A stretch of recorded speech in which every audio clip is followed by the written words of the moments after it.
దేవతా నైవేద్యాలు.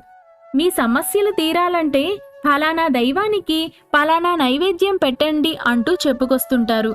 ఆ దైవానికి ఆ నైవేద్యమై ఎందుకు సమర్పించాలి అంటే ఆ దైవానికి అది ప్రీతికరమైనది కనుక.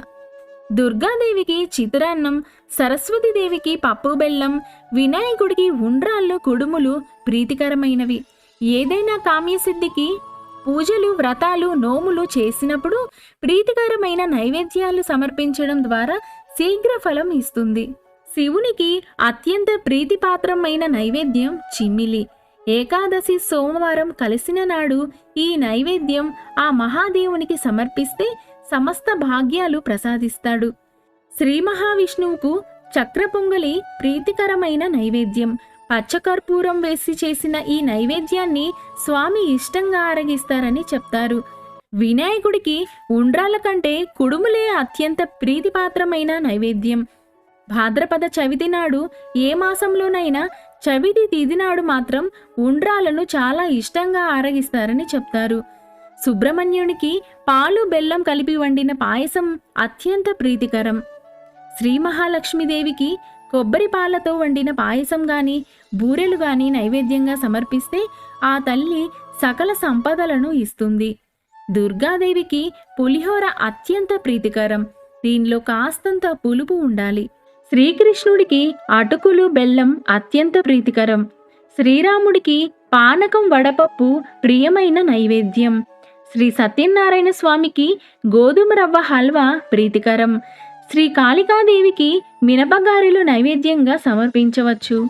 సూర్య భగవానునికి క్షీరాన్నము లేదా పాయసము ప్రీతికరం.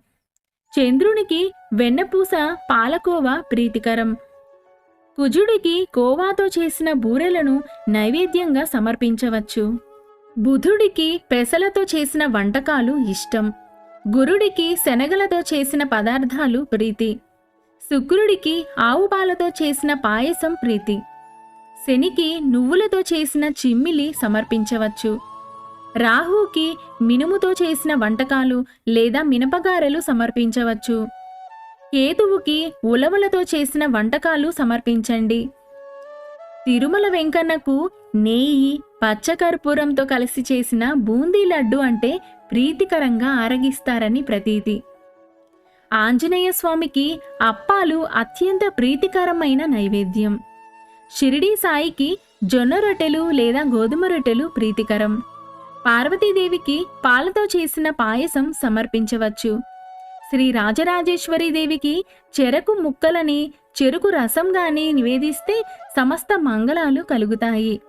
శాస్త్రం చెప్పే నివేదనలు భగవంతుడికి సమర్పించడం వల్ల ఆయన ఆనందిస్తాడు. ఆ నైవేద్యాలు సమర్పించకపోతే ఆగ్రహిస్తాడు అనేది అబద్ధం. గీతాచార్యుడైన శ్రీకృష్ణ భగవానుడు తన భక్తుడు పుష్పం, పత్రం, ఫలం, తోయం ఏది సమర్పించినా స్వీకరిస్తాడని చెప్తాడు. భగవంతునికి ఏది సమర్పించినా అక్కడ వస్తువు కంటే భక్తి ప్రధానం కనుక మనం భక్తి, శ్రద్ధ, విశ్వాసాలతో సమర్పించేది ఏదైనా సరే భగవంతుడికి ఇష్టం. అందుకనే పెద్దలు అవసర నివేదన అన్న మధ్య మార్గాన్ని మనకి సూచించారు. ఆ దైవానికి ప్రీతికరమైన వస్తు ద్రవ్యం సమర్పించే శక్తి మనకి లేనప్పుడు మన దగ్గర ఉన్నదానిని భక్తిగా సమర్పించమని భగవద్గీత బోధిస్తుంది. ఈ నిజం మనం గ్రహించడం ఉత్తమ లక్షణం అవుతుంది.